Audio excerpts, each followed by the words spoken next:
I'm not going to apologize for anything that I say. Get used to it. Let's get into it, baby. Welcome to the podcast known as Gagging on Gang Green. With your host, Michael Rosado.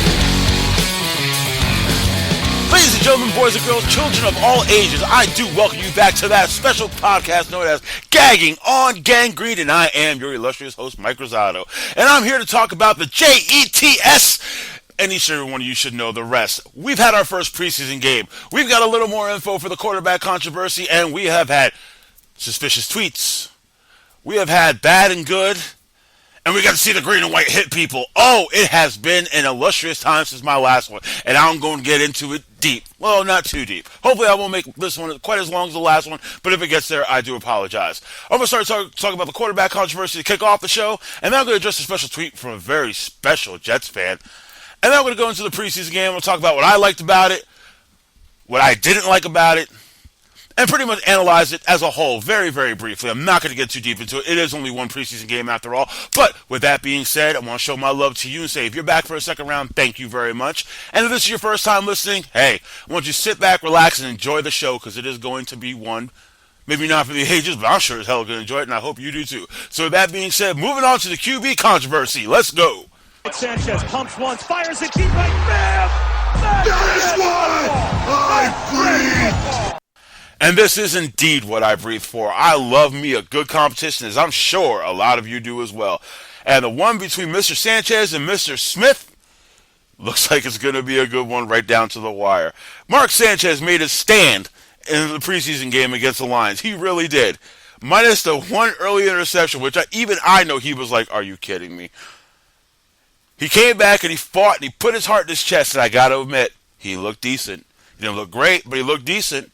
He was making plays. He was making good decisions. He was moving the ball. He got a touchdown on a drive. What can I say? I have to give him credit. He did a good job.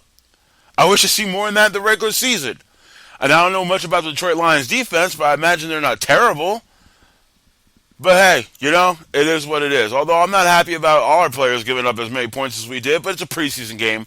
I'm not really going to harp too much about it. In preseason, you try things you usually don't try. In regular situations, you're trying out players that you're normally never going to see again.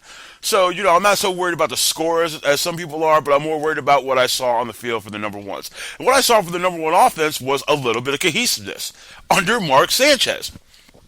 What else can I say? Good job. I'll praise you this week. I blasted you last, but I'll praise you this week. You held your own, my man. Very, very nicely done. And then we got to see a taste, but only a taste of Mr. Geno Smith. And I got to tell you, I like the way he moves in the pocket. He's got a strong arm. Now, do I think he's going to respond and be an instant answer for us for a playoff run? No, I do not. And I've already established that. I'm not going to get into great detail about that. But I will say this about him. He did look like he had a grasp of the offense he was playing in. They might have simplified it a little bit while he was in there just to see how he operates in a pro set. But you know what? Overall, until he twisted his ankle, he looked decent. But that also worries me. You weren't even hit. And things happen on the football field all the time. They really do. I can't really say, oh, he's weak and blah, blah, blah, blah. I'm not going to put all that on him. I'm really not. It was his first preseason game. He's fighting for a starting job. He's a rookie of this league. He hasn't even seen any real live action up until that point. But you know what? On the other hand, you've really got to... You can't get hurt so easily in your first preseason game, man. You can't. But, hey, I've done it to myself playing in high school. So I really can't knock him for that. Although the x-rays did come back negative, ladies and gentlemen. And beyond that, he was taking snaps the next day in practice. Apparently, during the week, he's looking pretty good. So I really can't say that much bad about him. And I don't want to say anything bad about him. I was happy with the way he performed. He was, he was 6 for 7. He only had 47 yards, though. Only had 6.7 yards per reception play. But, like I said, we didn't get to see a lot. And he's more, the pistol offense or whatever type, the spread option or whatever. Although I'm really not sure he's that type of athlete. But he's got to be better than, he's a better athlete than Mark Sanchez is. And if he can get his accuracy good, he'll be a better passer, too. That's just my thought, though. Nothing's been proven. Like I said, he's just a rookie. I want to see what he can do in a complete live situation when he has total control. So now with that being said, I'm going to get on my soapbox real quick. So, to anybody listening at this moment, I want you to do me a favor. If you want to hear me rant about a stupid tweet, I'd advise you to fast forward to my next segment, okay? And I say this honestly. If you don't want to hear some stupid rant, fine. And I understand that. Just move on to the next segment, and we'll get talking about the next topic. But I'm going to address something right now. And it's about the tweet sent to Mark Sanchez. So, here's your chance now. I'll give you 3 seconds. 1 Mississippi, 2 Mississippi, 3 Mississippi. All right, we are here. To the person that sent Mark Sanchez that tweet, blank you, I hope you tear your ACL. Now, I've not said many good things about Mark Sanchez. And in my first podcast, you can hear a lot of those things I say about Mark. I want to explain something to you. I have never wished an injury on one of my own team's players. I am a diehard Jets fan. No matter what I tend to sound like on here, I bleed for this team. I have been a Jets fan for many, many, many years. And I love my team. And I may have not loved everybody who's played for them, but I do love my team. And for you to wish injury on one of your own is beyond despicable. It's childish, it's stupid, and you need to grow up. You need to, I don't know, you need help, you need a hug, you need Jesus, you need something. I don't know what. But you need to not be that way ever again in your life. To wish harm on a person who's been, I'll give him this, he's been trying. Has he been great? No. Not by any stretch of the imagination. He knows that. But I've never heard of Mark Sanchez being a bad person. There's not a person that people are around and be like, yo, man, I can't stand that guy. Oh, my God, he's so arrogant. He's so this, he's so that. It's horrendous that you'd wish injury on somebody like that. It's beyond deplorable. And I don't know what got in your head when you did it, but you are a sorry, sad person. And I hope I never meet you. Not that I'm afraid of you. I just don't want whatever filth you have on you to land on me. By the way, name's Mike Rosado, in case you didn't know. I really find it beyond horrendous that you would do something so sickening. He's a Jet. And whether you like him or hate him, and I really don't like him, respect your team. And just respect the players in general. They do something that 99.9% of us in the world can't do. And yes, I know. I'm ranting about them on this stupid little podcast I make from my house. I know. And I'm probably a deplorable person in some areas too. I would never wish injury on one of my own teammates, though. On one of my own players. Yeah, like I'm on the team. At my 5'9" stature. Yeah, I'm playing defensive end next week. Anyway. But you need to not do that again. And I'm not threatening you in any way, shape, or form. There's nothing I can do to you. But you, as a man, to respect yourself in the morning, you need to not do things like that. You owe the man an apology if you haven't given him one already. If you don't want him to be in New York, that's fine. That's your opinion. But to wish bodily harm on the person, it's just despicable. And you need to grow up quickly. Anyway, I don't want to bring this podcast down too much, so I'm gonna leave it right there. You sickling. Anyway, we're gonna move on to the next segment where I'm gonna talk about. Well, first of all, I'm gonna talk about Mr. Ryan, and then I'm gonna get into the preseason because apparently he doesn't see very well, from what I hear. So let's move on. Let's get this going into our next segment. Do you understand there's a price to pay? I must ask you now! Do you want it or not? So apparently Mr. Ryan put on blinders when Mark Sanchez threw his big interception in the preseason game. Because that's what we were all looking at. That first interception, that one we all went, no! At. Apparently, the head coach of the football team didn't see it. You're the head coach of a team who is in the midst of a preseason battle, whose quarterbacks are fighting for a job, and you miss the initial interception your prolonged starter has had, or your prolonged starter had. How do you miss that? How are you not paying attention in the midst of this competition? There are two people fighting for a starting job in the NFL. You're the guy, you're one of the major voices that says whether he goes or not. How are you not watching his first series in the preseason? I don't know. It seems, but it seems like I'm always hearing about Mark Sanchez and turnovers. But he did play a pretty good rest of the game. And if he didn't see it because he's like, you know what, I'm going to let that one slide because he rebounded, cool. If you were talking to your defense at the time, if you were trying to prep them, maybe prepare them with a certain scheme or something, or something you saw you wanted to immediately talk to them, fine. I'm not totally sure what the entire story is, but I'm here to tell you, folks, it seems suspect to me. Like he ultimately doesn't want to be involved in this. He's like, you know what, y'all decide. I don't care. I'm done with it. I'm tired of hearing about it. You know, I've been hearing about this for the last 2 years. You know what? Y'all can kiss it for all I care. Let's just pick one and go. All right? That's sort of what it sounds like to me. But I don't want to accuse Coach Ryan of that. I really don't, because I know he's a good coach. I know he's a solid man. And I don't care what ESPN everybody tells me. Rex Ryan is a damn good football coach. Okay? Now, what's been going on the last couple of years, maybe he's had some growing pains as a head coach. You know? I'm not writing him off yet. And if some of you have, that's your business. I'm telling you what mine is. But to not see that is suspect beyond all belief. That is a level, I don't want to say inept to, because he's not an inept coach, but you've got to be paying attention. You know, there's people fighting here. But hey, I don't want to ramble on too much about it. To all those who are listening to this, I want to know what your thoughts and concerns are about this. How do you feel about it? You know, how can you be a head coach and not see what's going on the field? That awestrucks me to this day. He has a defensive coordinator. Even though he's doing a lot of defensive work, he still has a defensive coordinator. There was something to spot. You know, especially that first thing, I would be like, yo, talk to these people real quick.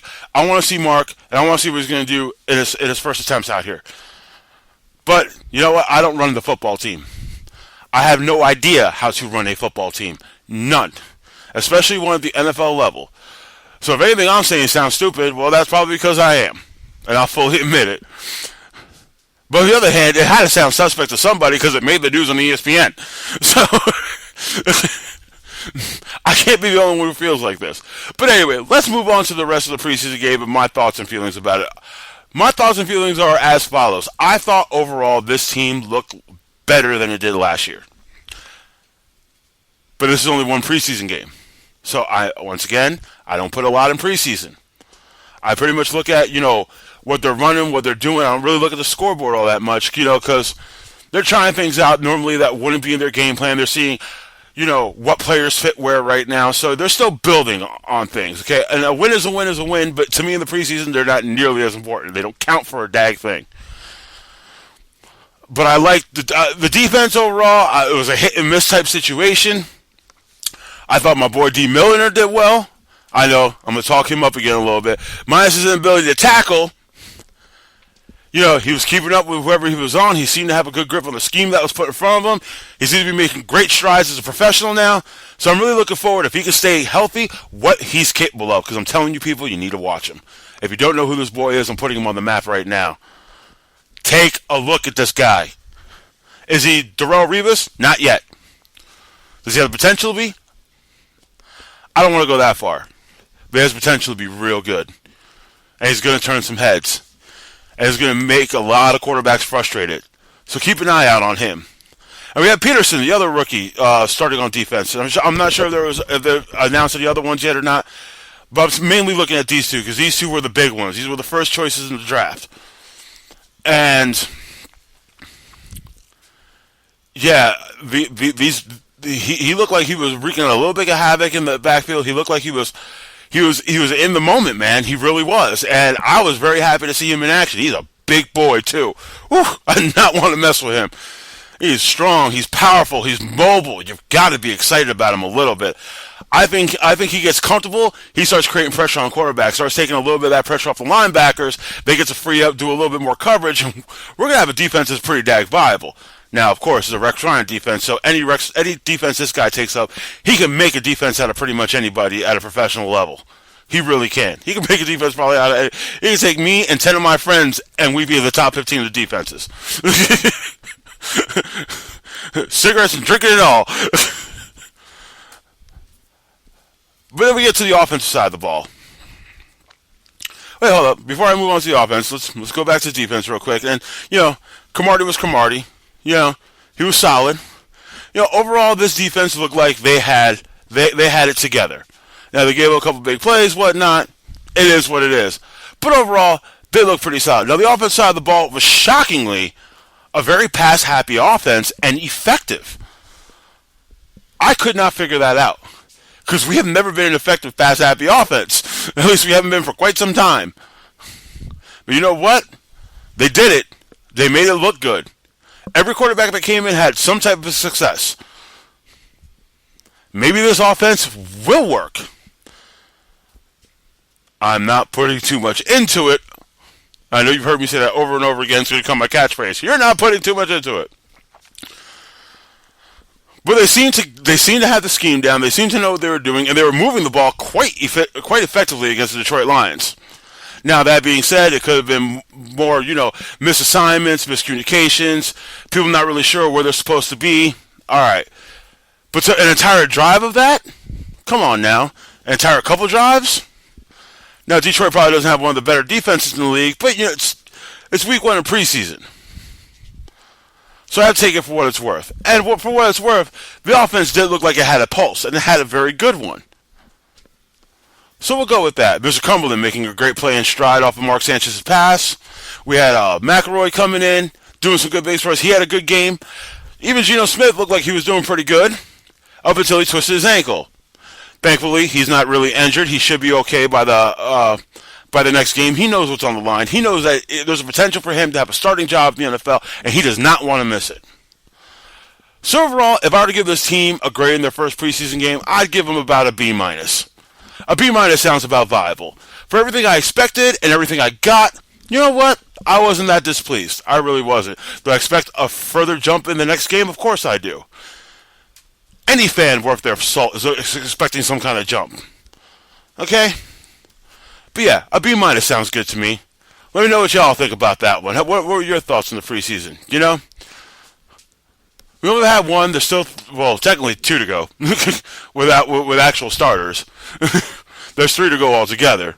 But for the next two are going to be real important. I will be back immediately after the next one with another podcast telling you my thoughts and dreams about it. So, ladies and gentlemen, if you have joined me today, I thank you. I thank you for listening. If you're a second-time listener, I thank you for coming back. If this is your first-time listener, I thank you for taking your time and listening this far. I really do. This is obviously up on YouTube, so like, comment, subscribe. Like I said, each and every week there will be a new one. I love each and every one of you, and I hope each and every one of you let me, each and every week, take a little bit of time out of your lives, talk about what we love so greatly, and that is...